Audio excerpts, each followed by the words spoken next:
உலகெங்கிலும் வாழும் இயற்கை உண்மை ஊடகம் பார்வையாளர்களுக்கும் டிஎன்டிவி தமிழ் ஊடகம் பார்வையாளர்களுக்கும் அன்பு வணக்கம். பெருவழிக்குள் சர்வதேச மையம் என்கிற பெயரில் கட்டுமானம் கட்டக்கூடாது, வேறு இடத்தில் கட்ட வேண்டும் என்கிற கோரிக்கை வலியுறுத்தியும் இதற்காக தமிழ்நாடு அரசு பிறப்பித்த உத்தரவை ரத்து செய்ய வேண்டும் என்று கோரியும் 2 மனுக்கள் சென்னை உயர்நீதிமன்றத்தில் தாக்கல் செய்யப்பட்டிருக்கு.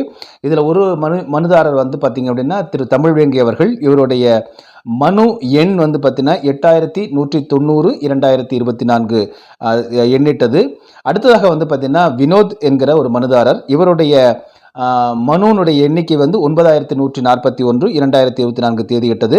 இந்த மனு ஏற்கனவே இதில் பார்த்தீங்கன்னா வினோத் அவர்களுடைய மனு விசாரணைக்கு கடந்த 3/4/2024 அன்று வந்தது. அப்போ என்ன சொல்லியிருந்தாங்க அப்படின்னா, நாங்கள் பக்தர்களின் வசதிக்காகத்தான் இந்த ஏற்பாடுகள் எல்லாம் செய்கிறோம், இந்த சர்வதேச மையம் கட்டுறோம் அப்படின்னு சொல்லிட்டு தமிழ்நாடு அரசு தரப்பில் அதனுடைய வழக்கறிஞர், தலைமை வழக்கறிஞர் சொன்னாங்க. இந்த வாதத்தை கேட்ட கங்கா பூர்வலா மற்றும் நீதிபதி சத்யநாராயண பிரசாத் அமர்வு என்ன சொல்லுச்சு அப்படின்னா, சரி நீங்கள் என்னென்ன வசதிகள்லாம் அங்கே செஞ்சு தர போறீங்க அப்படிங்கிறத ஒரு அஃபிடவிட்டாக நீங்கள் அறிக்கையாக தாக்கல் செய்ய வேண்டும் அப்படின்னு சொல்லிட்டு வழக்கை 24/4/2024 ஒத்தி வைத்திருந்தாங்க.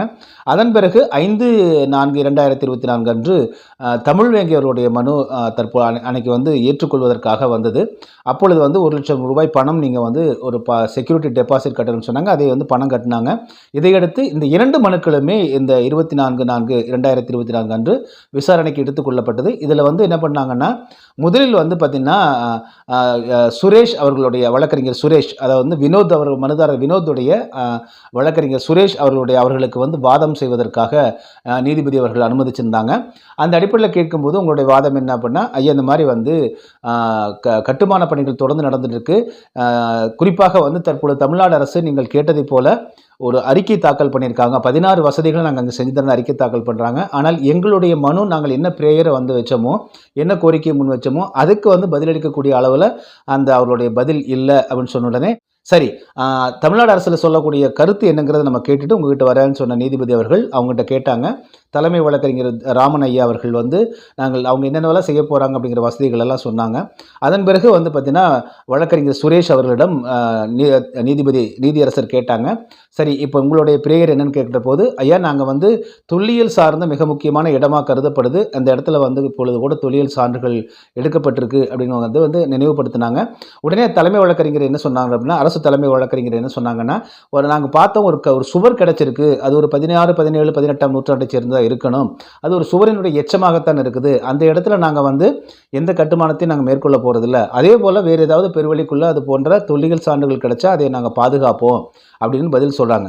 அதை கேட்ட நீதிபதி என்ன சொல்கிறாருன்னா, சரி நீங்கள் என்ன செய்யுங்க அப்படின்னா, முதலில் ஒரு தொல்லியல் ஆய்வறிஞர்களை வைத்து அந்த இடத்த நீங்கள் ஆய்வு செய்து அதனுடைய அறிக்கையை தாக்கல் செய்யுங்க அப்படின்றாங்க. அது என்ன அதற்கு தலைமை நீதிபதி என்ன சொன்னாங்க அப்படின்னா, நீங்கள் சொல்கிற இந்த தொல்லியல் சான்று 17, 14ஆம் நூற்றாண்டு 18ஆம் நூற்றாண்டு அப்படின்னு சொல்கிறதெல்லாம் அதை நம்ம ஏற்றுக்கொள்ள முடியாது. முறையாக நீங்கள் தொல்லியல் ஆய்வறிஞர்களை வைத்து ஒரு குழுவை வைத்து நீங்கள் ஆய்வு செய்து சமர்ப்பிக்கணும், அதுதான் முறையாக இருக்குன்னு சொல்கிறாங்க. அதை ஏற்றுக்கொண்ட தமிழ்நாடு அரசினுடைய தலைமை வழக்கறிஞர் ராமன் ஐயா அவர்கள் நாங்கள் ஒரு 3 பேர் கொண்ட குழுவை அமைச்சு அறிக்கையை தாக்கல் பண்ணுறோம் அப்படின்னு சொல்கிறாங்க.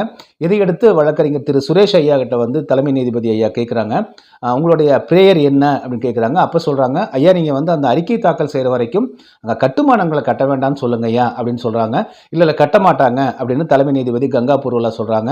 இல்லைங்க ஏற்கனவே மிக வேகமாக கட்டிக்கிட்டு இருக்காங்க அப்படின்னு சொல்லும்போது, இல்லை நான் ஐம் டெல்லிங் யூ கட்ட மாட்டாங்க, தே வில் நாட் கன்ஸ்ட்ரக்ட் அப்படிங்கிற வார்த்தையை பயன்படுத்துகிறாரு தலைமை நீதிபதி.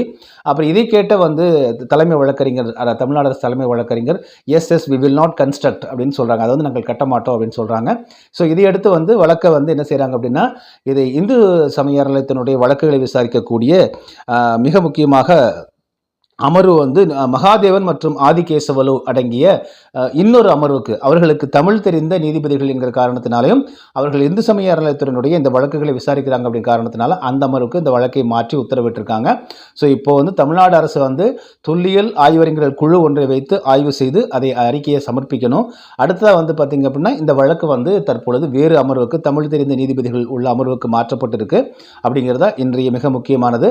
அப்போது இந்த தருணத்தில் இன்னொன்று என்ன, நம்முடைய குறிப்பாக வினோத் அவர்களுடைய வழக்கறிஞர் சுரேஷ் அவர்கள் வைத்த அந்த பிரேயர் வந்து அதற்கு கட்டுமானத்திற்கு தடை விதிக்கணும்னு சொல்கிறாங்க. அதை வந்து கட்டமாட்டாங்க அப்படின்னு நீதிபதி வந்து தெளிவாக சொல்கிறாங்க. அதை கேட்ட தலைமை வழக்கறிஞரும் கட்டமாட்டோம் அப்படின்னு சொல்கிறாங்க. இது என்னென்னா, இது வந்து எழுத்துப்பூர்வமான உத்தரவாக இல்லை. இன்றைய ஊடகங்களில் வந்து பார்த்திங்கன்னா நிறைய ஊடகங்கள் வந்து தடை விதிக்க மறுப்பு அப்படின்லாம் செய்தி போட்டுட்ருக்காங்க. இன்னொரு சிலர் வந்து இல்லை எழுத்துப்பூர்வமாலாம் எங்களுக்கு வரலன்னு சொல்கிறாங்க. ஒவ்வொரு நாளுமே விசாரணை இன்னைக்கு இது போன்ற வழக்கு விசாரணை நடக்கும் பொழுது அன்று மாலை வந்து 6:30-7 மணி சுமாருக்கு தான் வந்து அந்த தட்டச்சு செய்யப்பட்டு அதனுடைய ஆர்டர் காப்பி நீதிமன்றம் கொடுத்த உத்தரவுனுடைய சரியான எழுத்துப்பூர்வமான உத்தரவு வந்து வெளியில் வரும். இன்று மாலை நம்ம வந்து 6 மணிலேருந்து நம்ம காத்திருந்தோம். கிட்டத்தட்ட 8 மணி வரைக்கும் வந்து பார்த்தபோது வரல. இந்த நீதிமன்றத்தில் மிக முக்கியமாக நாங்கள் கட்டுமானம் கட்டமாட்டார்கள் என்று சொன்ன நீதிபதி அவர்கள் சொன்னதும், அதேபோல் கட்டமாட்டோம் என்று தலைமை வழக்கறிஞர் சொன்னதும் அதில் இடம்பெற்றிருக்கிறதா அப்படிங்கிறத பார்க்கணும். அப்படி இடம்பெறல அப்படின்னா அடுத்ததாக வந்து மீண்டும் இவர்கள் வந்து அமர்வை இந்த மனுதாரர்களுடைய தரப்பில் வந்து அடுத்த ஆதிகேசவலு மகாதேவன் அவருடைய அமர்வை அணுகி அவர்கள் வந்து இதற்கான தடை உத்தரவை பெறுவதற்கு வாய்ப்புகள் இருக்குது. ஸோ இப்போ வந்து கட்டுமானம் கட்டலாம் அப்படின்னு நீதிமன்றத்தில் நீதிபதி சொல்ல கிடையாது. இது மிக முக்கியமான ஒன்று. எனவே தடை மறுப்பு என்கிற தடை கோரியதும் தடைக்கு வந்து மறுப்பு கொடுக்கப்பட்டதாகவும் சில ஊடகங்கள் வெளியிட்டிருக்கக்கூடிய செய்தி வந்து தவறானது. இப்போதை பொறுத்த வரைக்கும் கட்டலாம் தொடரலாம் அப்படின்லாம் நீதிமன்றம் சொல்லலை. இதுதான் மிக முக்கியமாக நம்ம கவனிக்க வேண்டியது. எனவே இந்த மிக முக்கியமாக இந்த வழக்கினுடைய தன்மைகளை நம்ம பார்க்கணும். ஏன்னா நீதிமன்ற உத்தரவு நம்ம தப்பாக வந்து ப்ரெடிக்ஷன் பண்ணுறது, தப்பாக இன்டர்பிரேட் பண்ணக்கூடாது அப்படிங்கிறது மிக முக்கியமாக இருக்குது. இதுதான் நடந்த நிகழ்வு. ஸோ இந்த அடிப்படையில் வந்து பார்க்கும்பொழுது மிக முக்கியமாக என்னென்னா, ஒன்று அந்த 16 வசதிகள் நாங்கள் செய்து தருகிறோம் என்பதை வந்து தமிழ்நாடு அரசு தரப்பில் நீதிமன்றத்தில் சமர்ப்பிச்சிருக்காங்க. ஒன்று. இரண்டாவது, தொல்லியல் சார்ந்த ஆய்வுகளை குழு கொண்டு ஒரு வல்லுநர் குழுவை கொண்டு ஆய்வு செய்ய வேண்டும் என்கிற செய்து அதை வந்து அறிக்கையாக சமர்ப்பிக்கணும்னு சொல்லியிருக்காங்க. எனவே இந்த இரண்டுமே மிக முக்கியமானதாக கருதப்படுகிறது. இப்போ வந்து என்னென்னா, அந்த 16 வசதிகளுமே அதில் அது வந்து வள்ளல் பெருமானாருடைய பாடல்களுக்கும் அதே போல் உலகெங்கிலும் இருக்கக்கூடிய சன்மார்க்க சங்கத்தவர்கள் கூறக்கூடிய அந்த காரணங்களுக்கெல்லாம் எதிராக இருந்தால் அதை வந்து வாதாட முடியும் நீதிமன்றத்தில் அப்படிங்கிற வாய்ப்பு வந்து மனுதாரர்களுக்கு இருக்குது. ஏனென்றால் பெருவழியாக இருக்க வேண்டும், அதற்குள் கட்டுமான குவியல் கட்டக்கூடாதான் இருக்குது.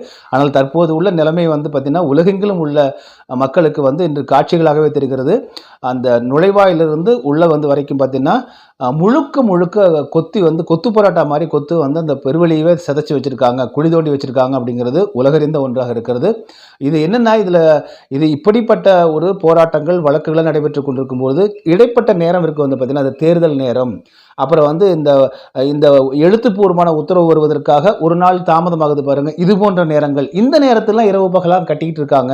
அது எப்பொழுதெல்லாம் அதில் வந்து இடைவெளி கிடைக்கிறதோ அந்த இடத்துல கட்டுமானம் கட்டுவதும் முடிஞ்ச வரைக்கும் காங்கிரீட் போட்டு அதை நிரப்புவதுமான அவ்வளவு தீவிரமான பணிகளை வந்து தமிழ்நாடு அரசும் இந்து சமய அறநிலையத்துறையும் ஈடுபட்டு இருக்கிறதா உலக மக்களுக்கு ஒரு பேர் அதிர்ச்சியாக இருக்குது.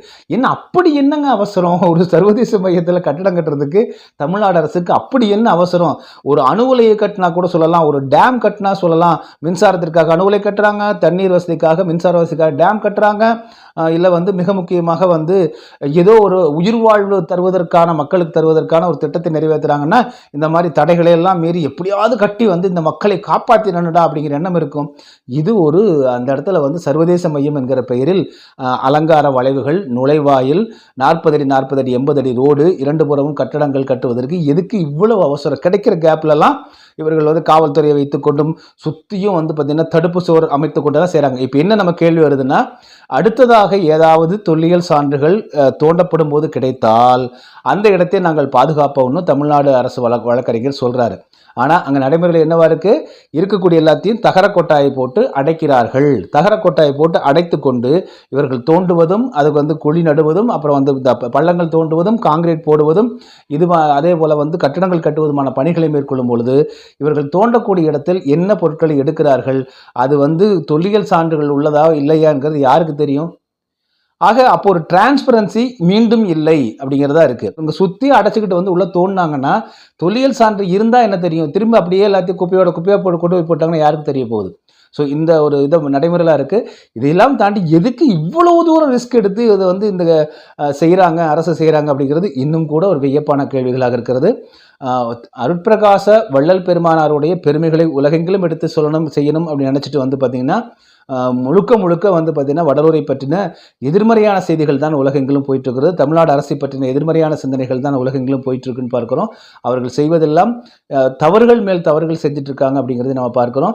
என்னதான் இருந்தாலும் இதெல்லாம் நம்ம வந்து ஒரு மாரல் என்கிற அடிப்படையிலும் மெய்யியல் என்கிற அடிப்படையிலும் அந்த இடத்தில் இவ்வளவு அடம்பிடித்து அந்த இடத்தை சிதைத்து கட்டுமானங்கள் கட்டி அதை சுற்றுலா தளம் போல சுற்றுலா கட்டடங்கள் போல கட்ட வேண்டுமா என்கிற கேள்விதான் முன்னிருக்கிறது. அருட்பிரகாச ராமலிங்க வள்ளல் பெருமானாரும் அருட்பெருஞ்சோதி ஆண்டவரும் இவற்றையெல்லாம் உன்னிப்பாக கவனித்து நகர்த்தி கொண்டிருக்கிறார்கள் என்பது மட்டும் தெரிகிறது. ஏனென்றால் இந்த காலகட்டங்களில் 5 மாதங்களில் யாரெல்லாம் உண்மையான சன்மார்க்கர்களாக இருந்தார்கள், யாரெல்லாம் போலியாக இருந்தார்கள், யாரெல்லாம் சன்மார்க்க சங்கத்தையும் வள்ளல் பெருமானாருடைய அவருடைய பெருமைகள் எல்லாம் வைத்து புகழுக்காகவும் பணத்துக்காகவும் அதே போல் பதவிகளுக்காகவும் அலைந்து கொண்டிருந்தார்கள் என்பதெல்லாம் தற்பொழுது வெளி உலகத்திற்கு தெரிந்திருக்கிறது. பெரிய பெரிய மனிதர்களாக தங்களை காட்டிக் கொண்டிருக்கக்கூடிய பிரபலமானவர்கள் எல்லாம் இந்த ராமலிங்க வள்ளல் பெருமானாருடைய பெருவெளி அந்த இது தொடர்பானவற்றில் வந்து பார்த்திங்கன்னா அவங்களுக்கு எக்ஸ்போஸ் ஆகிருக்காங்கன்னு தெரியுது. எனவே அருட்பிரகாச ராமலிங்க வள்ளல் பெருமானார் தற்பொழுது வந்து களை எடுக்கிறார், ஒழுங்குபடுத்துகிறார், தூய்மைப்படுத்துகிறார் என்பதுதான் பெரும்பான்மையான சன்மார்க்கர்களுடைய தெளிந்த எண்ணமாக இருக்கிறது.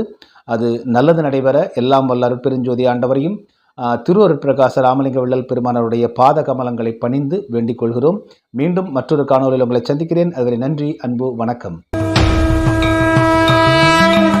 டிஎன்டிவி தமிழ் ஊடகம், தனித்துவமான தமிழ் ஊடகம்.